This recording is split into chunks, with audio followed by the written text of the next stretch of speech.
সবার কাছে অনেক পরিচিত, অনেক শোনা। তো সেখানকার যে জীবনগুলো, জীবন আচার, এই একটি জীবনকে দেখাতে গিয়ে পারিপার্শ্বিক অন্যান্য জীবনগুলো কেমন, জীবনের ক্রাইসিস কেমন, জীবনের রং কেমন, জীবনের টানাপোড়েন কেমন, এটা অনেক দুঃসাধ্য একটি বিষয়। এইরকম একটি দুঃসাধ্য বিষয়কে সাধ্যের মধ্যে এনে আপনাদেরকে দেখানোর যে প্রয়াস চালিয়েছে তৌফিক ভাই, এটি নিঃসন্দেহে প্রশংসার। এই কারণে, কারণ এটি এক ধরনের কমিটমেন্ট টু দ্য সোসাইটি। সেই কমিটমেন্টের জায়গা থেকে তিনি কাজটি করবার চেষ্টা করেছেন। জানি না কতখানি হয়েছে, বিচারের ভার আপনাদের কাছে, কারণ আপনারাই তো দর্শক, প্রিয় দর্শক, আপনারাই লক্ষ্মী। আপনাদের কারণেই আমরা অনুপ্রাণিত হই, ভালো কিছু করবার প্রয়াস চান। যাই হোক, এই কাজটি নিশ্চয় আপনাদের ভালো লাগবে। চমৎকার একটি গল্প, দায়বদ্ধতার গল্প, এবং এই গল্পের মধ্য দিয়ে যে জীবনটি উঠে আসবে, সেই জীবনের পাশে দাঁড়ানোর জন্য আমরা ব্যক্তিগতভাবে, পারিবারিকভাবে, সামাজিকভাবে কিংবা রাষ্ট্রীয়ভাবে আমাদের এক ধরনের দায় আছে। সেই দায়টি যদি পরিপূর্ণভাবে পালিত হয় এই জনগোষ্ঠীদের জন্য, তাহলে এই চলচ্চিত্রে আমি মনে করি সত্যিকারই সার্থকতা বয়ে আনবে।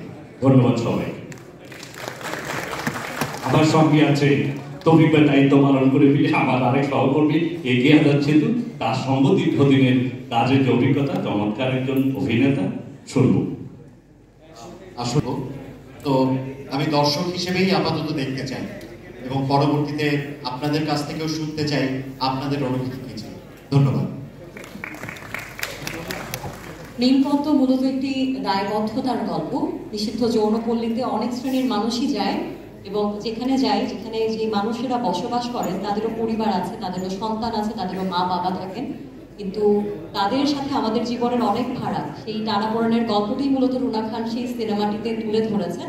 এবার আমরা রুনা খানের কাছ থেকে ছোট্ট করে শুনবো এই সিনেমা নিয়ে দু একটি কথা, কারণ এই সিনেমার পরে আপনাদের জন্য আমরা একটা কিউএনএ সেশন রাখবো, সেখানে আপনারা মন করে প্রশ্ন করতে পারেন, এবং আমরা রুনা খানকে আটকে রাখবো, তিনি সকল প্রশ্নের উত্তর দিয়ে যাবেন।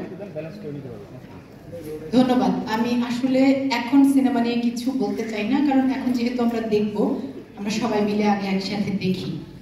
আমার পরিচালক এবং আমার টিমের সবার প্রতি ধন্যবাদ। আর আজকে আমি বিশেষভাবে ধন্যবাদ জানাতে চাই যারা আমাদের এই সিনেমাটা দেখতে এসেছেন, তাদেরকে, আমার সহশিল্পীদের মধ্যে যারা অনেকেই আছেন এই সিনেমার সাথে যুক্ত নন, সজল ভাই, জিতু ভাই, ঐশী, সারিকা, আমার অনেক সহকর্মী আমাদের জন্য হয়ে সিনেমাটা দেখতে এসেছেন, সেটা খুব সুন্দর একটা ব্যাপার। আর সবচাইতে বড় ধন্যবাদ আমি আজকে যাদেরকে জানাবো তারা হচ্ছে আমাদের গণমাধ্যম, আমাদের সাংবাদিক ভাই বোনেরা। হ্যাঁ, এটা আমি একটু আগে বাইরেও বলেছি, আবারও বলছি যে এমন সিনেমার দর্শক এখনো আমরা খুব বেশি তৈরি করে উঠতে পারিনি। তো সেই মানে জীবনের গল্পের দর্শক তৈরি করার চেষ্টায় আমাদের গণমাধ্যম কর্মীরা, আমাদের সাংবাদিক ভাই বোন বন্ধুরা যেভাবে আমাদের সিনেমাটার পাশে এসে দাঁড়িয়েছেন, আমি বিশ্বাস করি যে আপনাদের মাধ্যমে এই সিনেমাটা সবার কাছে পৌঁছাবে। আর আজকে যারা দেখতে এসেছেন, যদি ভালো লাগে, আপনাদের ভালো লাগার কথা জানলে যদি আর একজন দুজন জানে, দেখে, তাহলে হয়তো আমাদের চেষ্টাটা সার্থক হবে। Thank you so much.